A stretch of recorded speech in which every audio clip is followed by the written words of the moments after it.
Hello everyone, this is Jason from Force Hammer Gaming, and for this video we are going to be putting together a high-grade Sazabi model. So in the last Gunpla video, I put together the SD version of this model, and now we're going to put the high-grade version together. I'm very excited to see how this turns out, so without further ado, let's get going.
So, here's my completed high-grade Sazabi model, and as always, I wanted to provide some quick final commentary on it.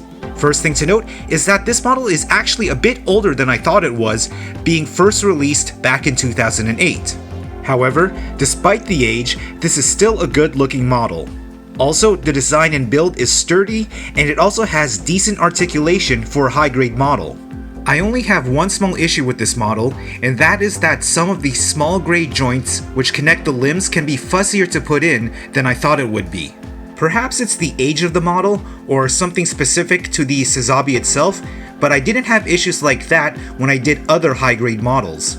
In the end, if you're looking for a Sazabi model, but don't want to tackle a real grade or master grade version just yet, but want something more complicated than the SD version that I did last time, then this high-grade Sazabi model is definitely one to consider. Anyways, that's the end of my video, and I hope you enjoyed watching it. As always, don't forget to like, share, and subscribe, and be sure to check out my other social media accounts in the description below. Until next time, this is Jason from Force Hammer Gaming, signing off.